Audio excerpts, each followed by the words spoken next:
Budget को लेकर सरकार बार बार इस बात पर जोर दे रही थी कि 4 अलग अलग वर्ग हैं जिनको कोशिश की जाएगी कि उनकी बेहतरी की जाए, और वो वर्ग थे युवा, महिला, किसान और अन्नदाता। ज्ञान थीम पर बजट पेश किया जाएगा। ये बजट उनके लिए कितना कारगर साबित होगा, ये समझने के लिए हमारे साथ हैं पीयूष गोयल जी। सर, आपका स्वागत है सीएनबीसी आवाज पे। जिस ज्ञान थीम की बात प्रधानमंत्री कई बार कर चुके हैं, बजट में कुछ ऐलान होता हुआ दिखा भी, तो उनकी जो अभी हालत है, उनकी हालत बेहतर करने में बजट की ऐलान कितने मददगार साबित होने वाला है? लक्ष्मण जी, ये एक यात्रा है। ये यात्रा 2014 में शुरू हुई। माननीय प्रधानमंत्री जी ने जो विरासत में पाया, 14 में जो हालत थी देश की, एक फ्रेजाइल फाइल इकोनॉमी, कमजोर सी अर्थव्यवस्था, महंगाई डबल डिजिट में, ब्याज के दर बड़े ऊंचे थे, जीडीपी की ग्रोथ, विकास यात्रा स्लो होते जा रही थी, विदेशी मुद्रा कम थी। आपको याद है $34 बिलियन बड़े महंगे ब्याज पे चिदम्बरम जी को विदेश से लाने पड़े थे। एक कॉन्फिडेंस नहीं था किसी में, निवेश आना बंद सा हो गया था, और पूरे विश्व में एक भारत के प्रति भावना थी कि ये भी एक छोटा मोटा सा एक पिछड़ा सा देश है। अब मोदी जी ने जिस प्रकार से गत 10 वर्षों में देश की अर्थव्यवस्था को भी मजबूती दी, एक आधारशिला रखी भारत को बड़ी छलांग लगाने के लिए, एक विकसित भारत बनाने के लिए, गरीबों का कल्याण किया, भ्रष्टाचार पर वार किया, तुष्टीकरण की राजनीति से मुक्ति दिलाई देश को, परिवारवाद से मुक्ति दिलाई, कुछ मात्रा में विपक्षी दलों को भी एक तरीके से सबक सीखने को मिला कि उनको क्या परिवारवाद नहीं चलेगा, परिवारवाद जनता एक्सेप्ट नहीं करेगी। एक 10 वर्ष का जो पूरा कार्यकाल है, उनके एक एक काम को देखें तो वो बड़ी सोची समझी रणनीति के तहत कैसे देश के गरीब से गरीब व्यक्ति के भी जीवन में सुधार हो, और जो वर्षों वर्षों से रोजमर्रा की समस्याओं में लोग उलझे हुए थे, रोटी, कपड़ा, मकान, बिजली, सड़क, पानी, स्वास्थ्य, शिक्षा, ये ऐसी चीजें थी जो हर एक का अधिकार है। अधिकार बोलने के लिए तो बता देते थे सरकारें, गरीबी हटाओ करेंगे नारा दे देते थे, कहते थे भ्रष्टाचार है, 100 रुपए में 85 रुपए दलाल और बिचौलिए ले जाते हैं, भ्रष्टाचार में चले जाते, लेकिन कभी इसका समाधान नहीं किया गया। मोदी जी पहले प्रधानमंत्री हैं 10 साल में, एक एक विषय की गहराई में जाके एक एक विषय का समाधान किया और देशवासियों को एक राहत दी और देशवासियों का आत्मविश्वास बढ़ाया कि अब समय अच्छा आया है।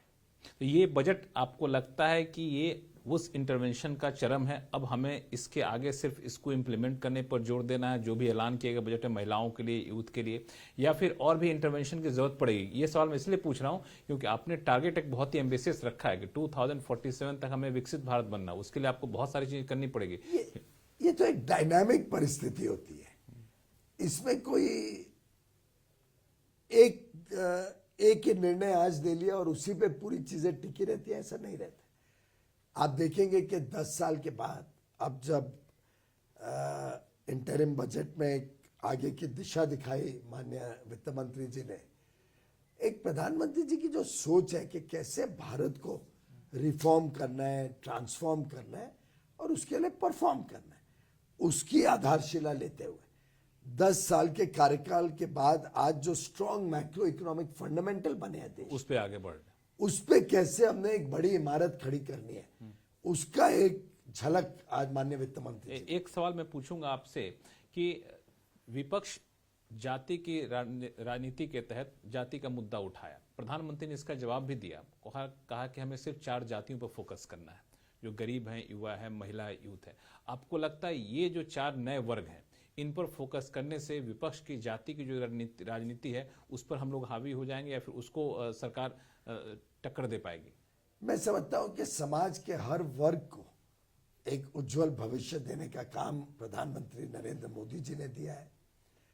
हर एक की चिंता की है, गरीब से गरीब व्यक्ति को आज ये महसूस होता है कि ये मेरी सरकार है, मेरे लिए काम करती है, ये मेरे नेता है, ये मेरे परिवार के सदस्य हैं। प्रधानमंत्री नरेंद्र मोदी जी ने आज पूरे देश का दिल ही नहीं जीता, विश्वास भी जीता है। और जब जनता ने देखा किस प्रकार से उन्होंने, चाहे वो युवा हो, महिला हो, गरीब हो, किसान हो, हर एक के लिए अलग अलग योजनाओं के तहत अलग अलग काम से उनके जीवन में बदलाव लाने का काम किया। आखिर आप सोचिए, अब इंफ्रास्ट्रक्चर के ऊपर निवेश है। 10 लाख पिछले साल था, इस साल 11,11,000 मैं उस पे आ रहा था। उस पे क्या हुआ है, कैपिटल एक्सपेंडिचर आपने हर साल 20% 30% तक बढ़ाया, लेकिन इस बार परसेंटेज टर्म में वो घट करके 11% रह गया है। सिर्फ परसेंटेज इशू नहीं होता है, उसका एब्सोल्यूट वॉल्यूम देखिए। अब कोई चीज जैसे एक ही वर्ष में 50% बढ़ गई तो इसका मतलब थोड़ी होता है हर वर्ष 50% बढ़ेगी। वैसे तो आप देखो तो आज से 10 साल पहले सरकार का कैपेक्स 3-3.5 लाख करोड़ था, आज 11 लाख करोड़। 10 साल के अंतराल में 3 गुना। आप कल्पना करिए क्या बढ़त कितनी बड़ी है ये। क्योंकि आप वित्तीय मामलों को भी काफी करीब से जानते हैं, कुछ दिनों तक आपने वित्त मंत्रालय काम भी संभाला था। मेरा सवाल थोड़ा सा वित्त मंत्रालय से जुड़ा हुआ है कि कैपेक्स आपने घटा दिया, बोरोइंग घटा दी, फिस्कल डेफिसिट कैपेक्स नहीं घटाया, बढ़ाया। नहीं, कैपेक्स मतलब परसेंटेज टर्म, पिछले साल जहां 30% था, 20% था, पर आप 11%। परसेंटेज का तो लॉजिक होता ही नहीं है, आप किस दिशा में जा रहे आप हैं। फिस्कल डेफिसिट का जो टारगेट था उसको भी आपने काफी टाइट रखा, तो और ग्रोथ का भी टारगेट अच्छा रखा है। ये कॉन्फिडेंस आप लोगों के पास कहां से आ रही है? आखिर क्या हो रहा है जो सारा कुछ बदल जाएगा ऐसे हालात में, जो पूरी दुनिया एक बड़ी चुनौती से जूझ रही है? ये हमारा ट्रैक रिकॉर्ड बोलता है। आप देखिए ना कि इतने दुनिया में समस्याएं हैं, 2 जगह युद्ध चल रहा है, कोविड की मारामारी से निकले नहीं है, और यहाँ पे रेड सी की एक और नई मुसीबत खड़ी हो गई है।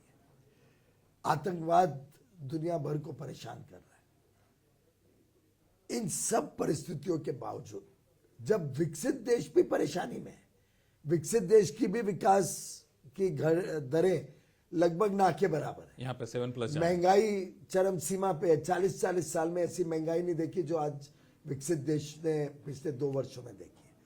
ब्याज के दर इतने बढ़ गए जिससे there was a reverse flight of capital. आखिर जब अमेरिका में ही 7% मिल जाता है तो स्वाभाविक रूप से पैसा वापस जाता है डेवलप कंट्रीज। इन सब परिस्थितियों के बावजूद भारत अपने 3Ds के ऊपर, डेमोक्रेसी, डेमोग्राफी और डाइवर्सिटी, जिसके कारण भारत अपने आप में कितनी बड़ी मार्केट है। भारत की जो तेज गति से विकास यात्रा चल रही है, जिसके लिए एक बड़ी स्ट्रॉन्ग मैक्रो इकोनॉमिक फंडामेंटल्स बनाई गई है, इसके लिए कशमकश किया गया है। ईमानदार सरकार होने का यही लाभ है। बजट पेश होने से ठीक 1-2 दिन पहले वित्त मंत्रालय की तरफ से आर्थिक समीक्षा रिपोर्ट आई। उस रिपोर्ट में कुछ चुनौतियां बताई गई कि चैलेंजेस आने वाले दिनों में क्या रहने वाले। 2 चुनौतियां हैं जिसका लेना देना आपके मंत्रालय से है। एक है कि दुनिया भर में जो संकट है उससे एक्सपोर्ट पे एक दबाव दिख रहा है। दूसरा, रेड सी का मामला इतना गंभीर हो रहा है कि हमारे लिए एक चुनौती होगी जिसमें हमें नजर रखनी पड़ेगी। इन दोनों चुनौतियों से निपटने के लिए आपकी रणनीति क्या है? ये अवश्य बड़ी गंभीर समस्या है, जिसके कारण निर्यात पे समय भी ज़्यादा लग रहा है, खर्चा भी ज़्यादा लग रहा है। विशेषकर हमारा निर्यात ज़्यादा यूरोप और अमेरिका की तरफ जाते हैं और रूट वही रेड सी का है, तो समस्या गंभीर।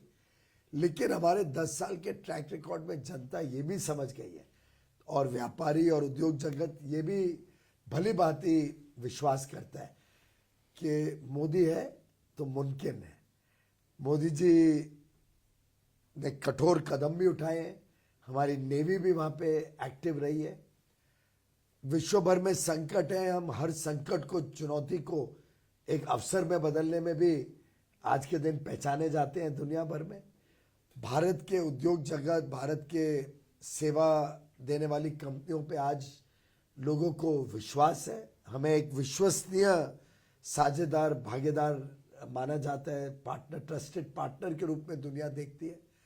भारत का जो बढ़ता हुआ प्रभाव अंतर्राष्ट्रीय पटल पर देखा जाता है, इंटरनेशनल जियोपॉलिटिक्स में, जो भारत और विशेष करके माननीय प्रधानमंत्री नरेंद्र मोदी जी का जो आज एक ऊंचा कद है, दुनिया के बड़े लीडर्स जिस प्रकार से मोदी जी को आदर सादर भावना से देखते हैं, मैं समझता हूँ कि हर चुनौती का सामना हम कर पाएंगे, निर्यात भी बढ़ाते रहेंगे और देश की अर्थव्यवस्था को भी तेज गति से आगे भी बढ़ाएंगे। अगर मैं थोड़ा सा स्पेसिफिक आपसे जानना चाहूँ कि रेड सी से निपटने के लिए कोई रणनीति कॉमर्स मिनिस्ट्री, इंडस्ट्री मिनिस्ट्री तैयार कर रही है? हमारी लगातार चर्चा भी चल रही है। ऐसा नहीं है कि हर एक एक्सपोर्ट अफेक्टेड हुआ है, कुछ चीजें उधर से जा भी रही है।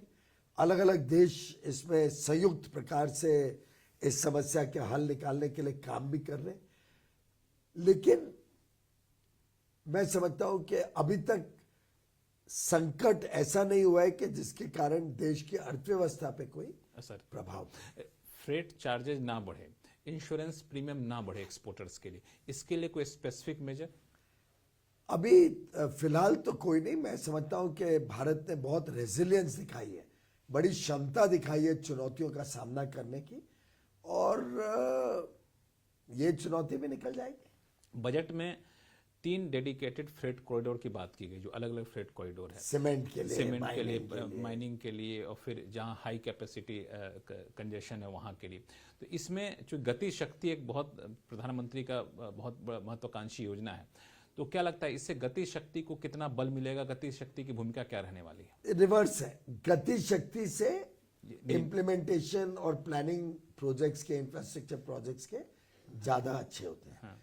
ये माननीय प्रधानमंत्री नरेंद्र मोदी जी ने गुजरात में जब मुख्यमंत्री थे तभी से ये कल्पना उनके मन में थी कि कैसे भारत में जो योजनाएं लटकी फटकी रहती हैं, वर्षों वर्षों तक वो प्रोजेक्ट डिले हो रहा है, कॉस्ट ओवररन हो रहा है, इससे निपटने के लिए कोई टेक्नोलॉजी के सहायता से सोल्यूशन के लिए माननीय प्रधानमंत्री जी ने आज से 15-18 साल पहले से ही विचार करना शुरू किया था।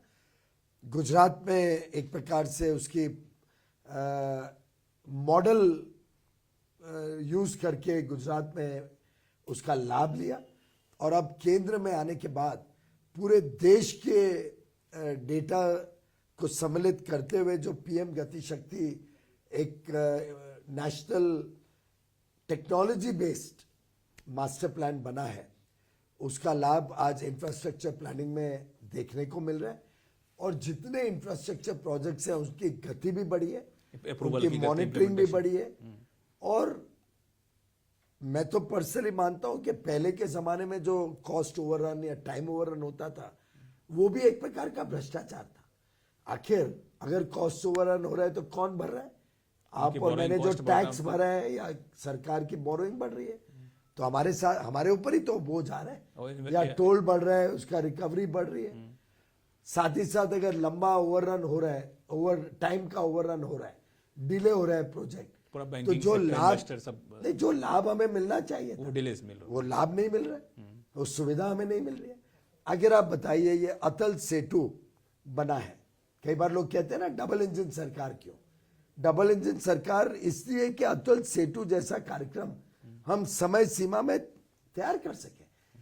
ये प्रोजेक्ट 30 साल पहले कल्पना हुई थी, हो गया होता तो मुंबई का जो बुरा हाल है, क्रम्बलिंग इंफ्रास्ट्रक्चर, लोग झोपड़पट्टी में रहने के लिए मजबूर हैं, जिस प्रकार से ट्रैफिक जैम्स और परेशानी है, जितना धुआं स्मोक आता है क्योंकि ट्रक्स, बसेस, गाड़ियां पूरा थाना भिवंडी घूम के, पनवेल घूम के मेनलैंड से कनेक्ट होती हैं।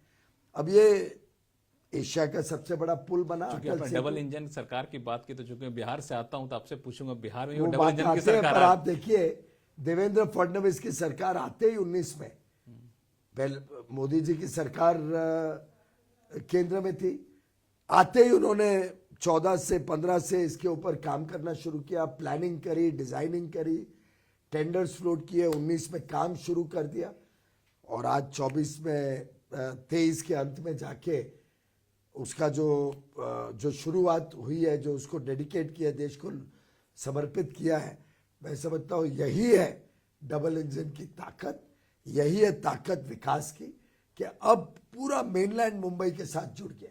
अब आप मुंबई से पुणे 2-2.25 घंटे में पहुंच सकते हैं। अब ये पूरा हिंटरलैंड डेवलपमेंट के लिए तैयार हो गया है, और विकसित भारत जब हमें बनाना है तो हमें देश के हर इलाके को साथ लेकर। हालांकि लोग कहते हैं कि टोल टैक्स बहुत ज्यादा है, पर सुविधाएं भी तो देखिए, हजारों रुपए का आपका पेट्रोल डीजल बचता है, समय तो टोल टैक्स और समय तो अनगिनत बचता है, तो उसके सामने तो टोल टैक्स कुछ भी नहीं। बिल्कुल यही सवाल पूछना चाहता हूं। डबल इंजन की सरकार ने जो प्रदर्शन परफॉर्मेंस दिखाया महाराष्ट्र में, अभी अभी डबल इंजन की सरकार बिहार में आप लोगों ने बनाया है, तो क्या उस तरह का परफॉर्मेंस यहाँ भी देखने को मिलेगा? अवश्य, मुझे लगता है कि बिहार के लोगों को भी राहत मिलेगी एक ऐसे गठबंधन से जिसमें कैप्टन के पास भी कोई पावर्स नहीं थे, बैकसीट ड्राइविंग होती थी, और शायद जो कांड बिहार से सुनने को मिलते थे, जिस प्रकार की सरकार चल रही थी, जिस प्रकार से कानून व्यवस्था बिगड़ रही थी,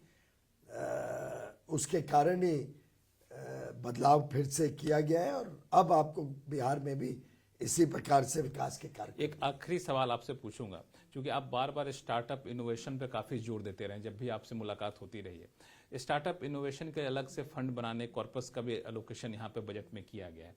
ये किस तरह से यूथ के बीच में इनोवेशन को बढ़ावा देगा? इसका क्या बेंचमार्क हुआ, कैसे क्राइटेरिया और कैसे लोगों को चुनेंगे, क्या करेंगे? हम सबके लिए बड़े हर्ष की बात है कि अब भारत के युवा युवती जॉब सीकर्स नहीं, जॉब क्रिएटर्स बन गए, आत्मनिर्भर बन गए, अपने पांव पे खड़ा होना चाहते हैं, खुद कुछ ना कुछ नई सोच के साथ, नए आइडियाज के साथ, नए नए तरीके काम करने के खोज के अपना काम शुरू करने में रुचि रखते हैं। मैं हाल में ही माननीय प्रधानमंत्री जी का एक कार्यक्रम था नव मतदाताओं के साथ वार्तालाप, उसके लिए दिल्ली के एक कॉलेज में गया था और सब युवा युवतियों के बीच में देखा था, बैठा था, और काफी रूबरू बातचीत हुई, कार्यक्रम के पहले भी, कार्यक्रम के बाद भी, फ्री एंड फ्लोइंग डिस्कशन। मैं कहता हूँ आनंद आता है आज के युवा युवतियों को मिलके, सीना एकदम चौड़ा हो जाता है देख के, क्या उत्साह है, क्या उमंग है, क्या बड़ी महत्वाकांक्षा है। यही इस देश को आगे लेके जाएंगे। ये देश सुरक्षित है क्योंकि मोदी जी का एक निर्णायक ईमानदार नेतृत्व देश की सरकार चला रहा है, और ये देश सुरक्षित है क्योंकि हमारा युवा युवती में जो हुनर है, जो उत्साह है, जो उनकी बड़ी बड़ी छलांग लगाने की काबिलियत भी है, इच्छा भी है और प्रयास भी है। मुझे लगता है देश का भविष्य भी सुरक्षित है और भारत विकसित भारत बन के ही रहे। चलते चलते अगर ट्रेडर्स के लिए आप बता सके, चूंकि ट्रेडर्स के रिटेल पॉलिसी आने की अपेक्षा लोग कर रहे थे लेकिन हुआ नहीं, क्या माने कि बजट के बाद भी रास्ता खुला हुआ है? हाँ, हमारी लगातार चर्चा चलती रहती है। हमने एक ट्रेडर्स वेलफेयर बोर्ड बनाया है, एक ड्राफ्ट पॉलिसी उसके समक्ष भी रखी है।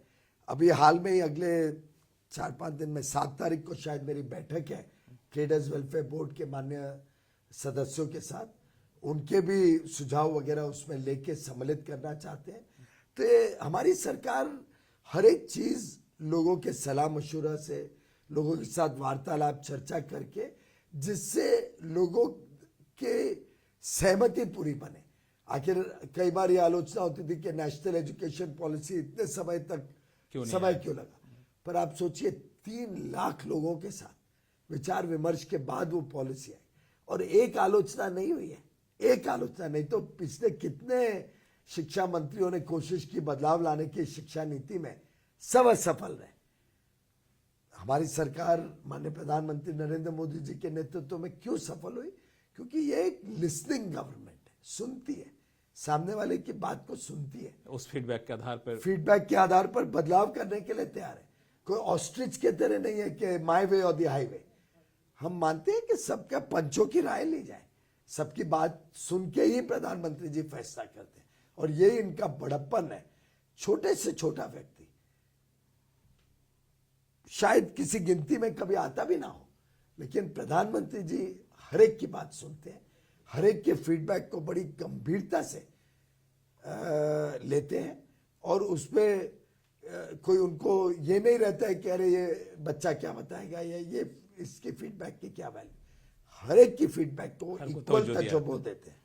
चलिए, बहुत बहुत शुक्रिया सर हमसे बात करने के लिए। तो ये थे पीयूष गोयल जी, जो बताया थे कि बजट में हर तबके का ख्याल रखा गया ताकि उनका विकास बेहतर हो सके। देखते रहिए CNBC आवाज। नमस्कार।